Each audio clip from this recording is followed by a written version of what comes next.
Okay.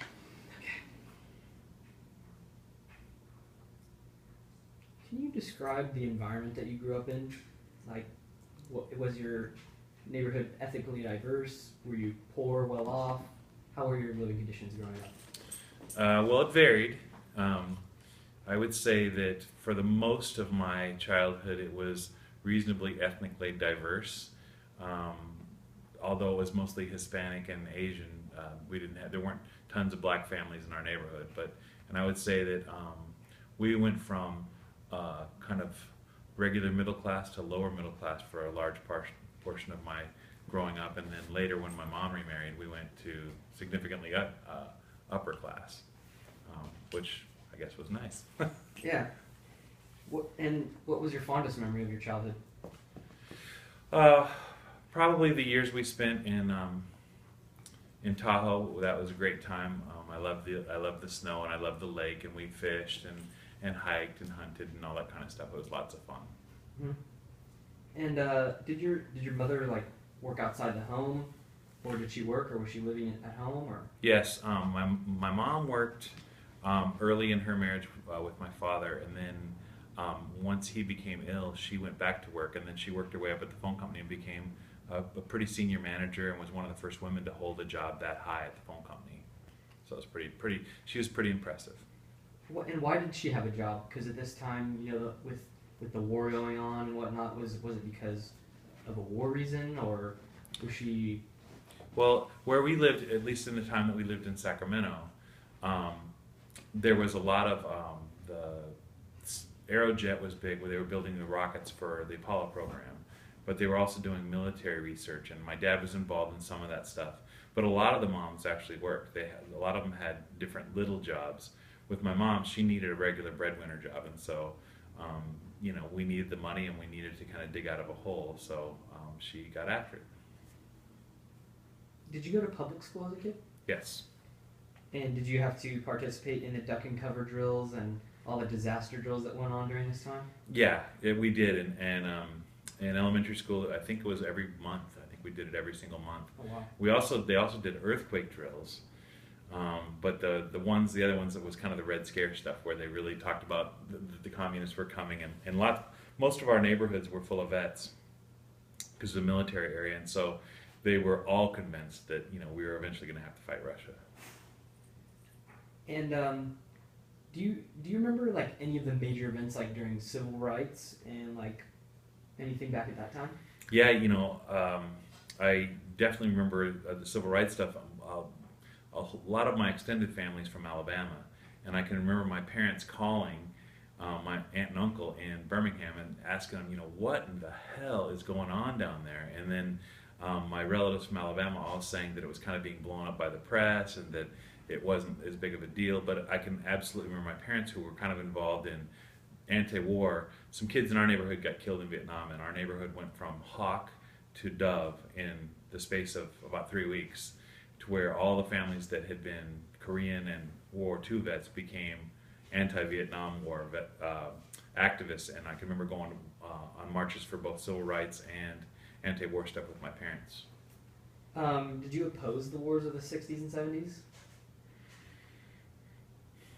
Well, the Vietnam War was really the only war in the 60s and the 70s. There was only the Iran hostage crisis later at the end of the 70s. But the Vietnam War, again, you grow up in a military family, so and with all your neighbors that are sacrificed, and my stepfather served in II and in Korea, so you're kind of taught you have to fight for freedom and all that kind of stuff. At the same time, once we really saw what Vietnam was, even my dad became opposed to the war. But it was difficult because so many people we knew were vets, so we didn't want to be disrespectful. The way they always portray it is that everyone spit on the vets and thought they were baby killers.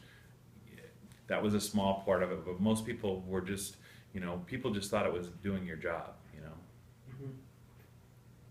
Like, has your view changed at all since then about the war? How do you feel about the Vietnam War today? It's really interesting. I have some employees that work for me, and I've become really close with them. And then in my early 20s, I was in construction management, and I had crews that worked for me. And I remember building a department store. And at lunch, the two groups, they were all Vietnamese. All the workers were Vietnamese, all of them. And one group of workers would sit over here, and the other group of workers would sit over there. And I asked, hey, how come you guys never mix? And they go, oh, well, they're Viet Cong. And then I went over and asked the other group, hey, how come you guys don't ever hang out with these guys? And they said, oh, because they're Viet Cong. And I just remember thinking, who's telling the truth? The guys that work for me now, we've gone out to lunch and talked, we've become close friends. Both of them, their families are actually from the north. So they were on the communist side. And I don't know exactly how to feel about that because they're such amazing, awesome people. And you just wonder how that whole thing happened. And I guess the more we know about Ho Chi Minh asking the U.S. for help first, but some of the politics that were going on in the U.S., I think that they're decisions that are made above our heads, but I don't think I would have made the same decisions our leadership did. And if Kennedy hadn't been assassinated, who knows what would have happened. I think it would have been more progressive. Do you remember your whereabouts when JFK was assassinated, or his brother Robert in 1968? Robert, I remember vividly. I was watching television with my mom, and they cut to it live. We lived in Los Angeles, we lived in Orange County, but we had all the LA stations. And I remember we were watching Channel 5, which was like the local station, and they had a crew there I think they had a crew live on site, and they just cut to it. So we watched all of it unfold, the police and all the initial, in fact, most of the footage they used in the investigation for that was stuff that we saw live, and it was uncut and uncensored and just kind of crazy. But they had Sirhan. The thing that was so amazing about that time was the political activism that was violent. We had terrorism in a totally different way. That's back when the guy hijacked a plane and parachuted out of it, right?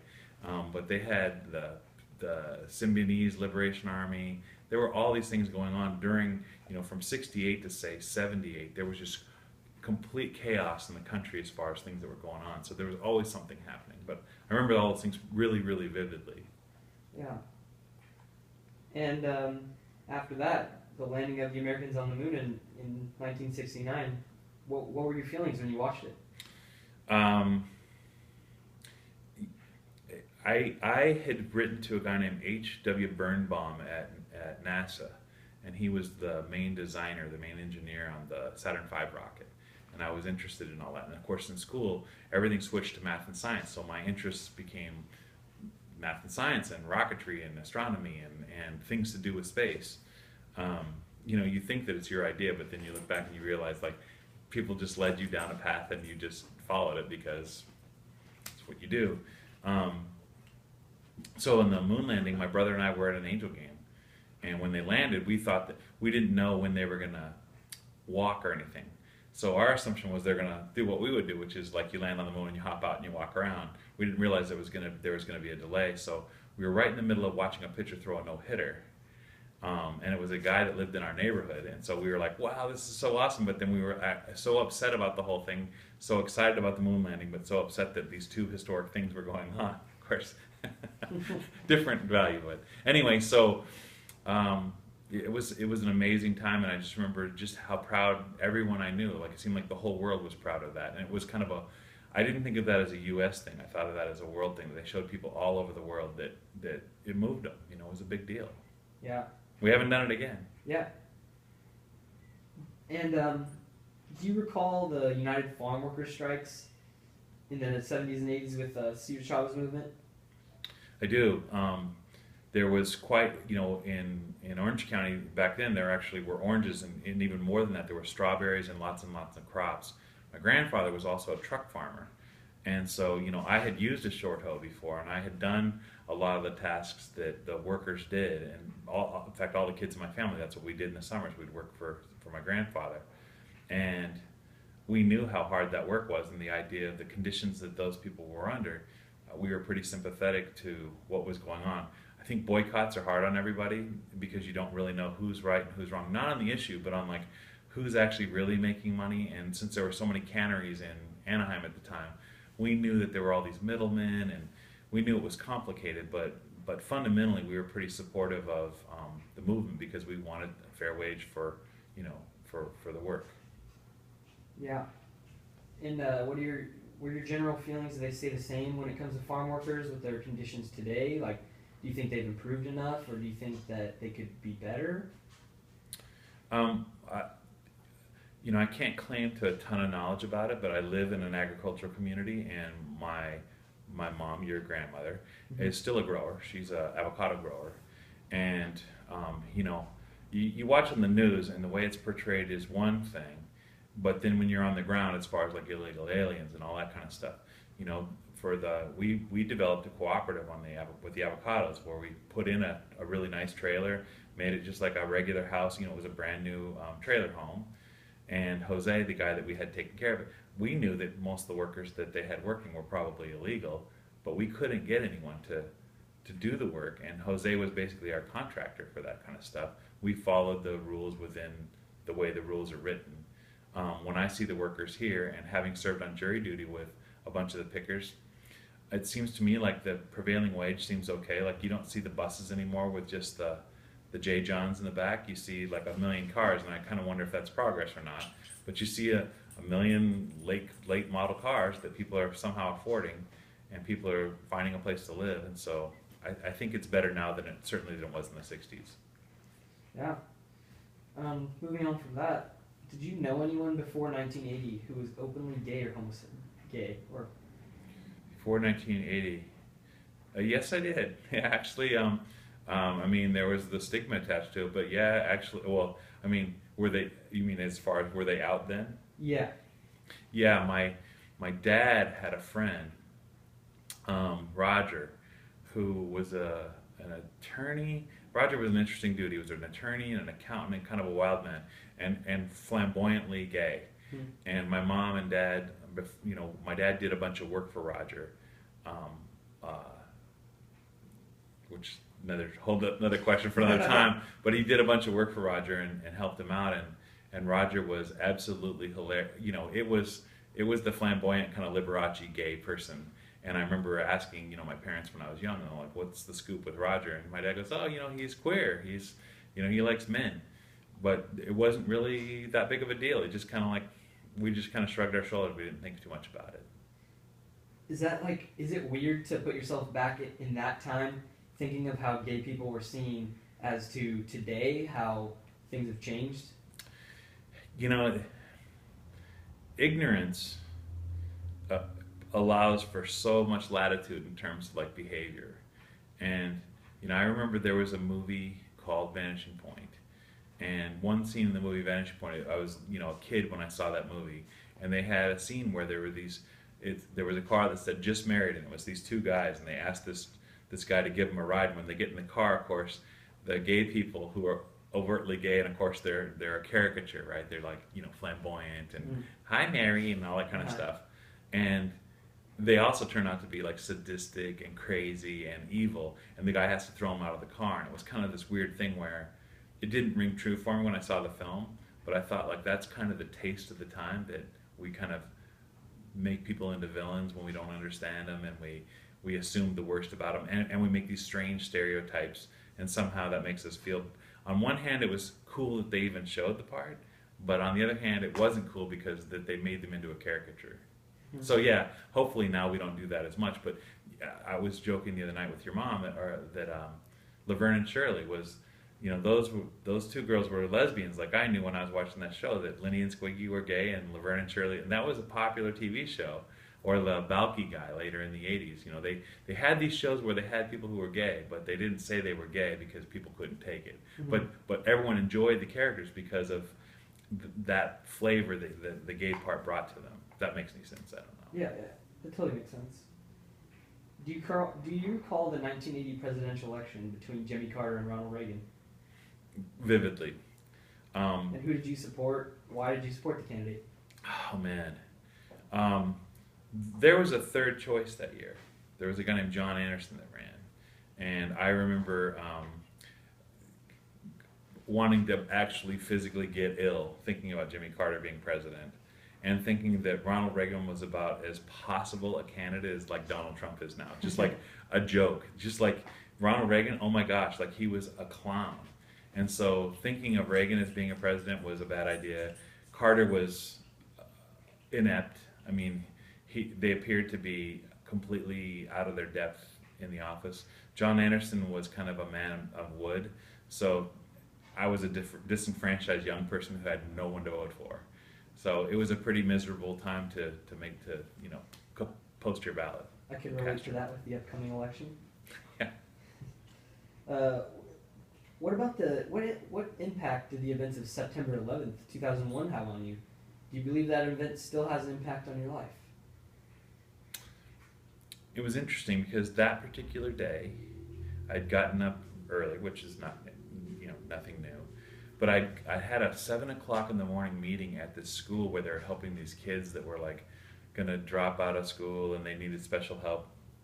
And it was funny because the school, was horribly dysfunctional. They had all these really nice people who were completely inept running it, and their goals far outstripped their skills. And I had gone there for my company to try to figure out how we were going to get things to work for them.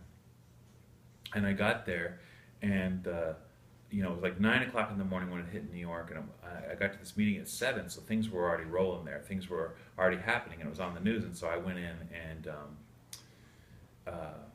met with them, and I said, hey, I don't know what's going on. If you want to meet a different time, I certainly understand that. And they were like, nah, let's just go through our stuff. So the next 45 minutes of us talking through what we were going to do was the most distracted time, I think, in my entire life. And then by the time I got out of there, my phone rang, and it was kind of a robocall from Steve Jobs telling us that that we were to stay home and stay away from work, and if we didn't feel safe, to wait till we came back, comfortable to come back, and everything else. And I knew that everybody was on alert in San Jose, and then all of our security people had already contacted us, telling us that there were threats against everything that day. And then coming home and just watching TV for the next 15 hours or so, however long, and just kind of putting it all together, wondering who did it.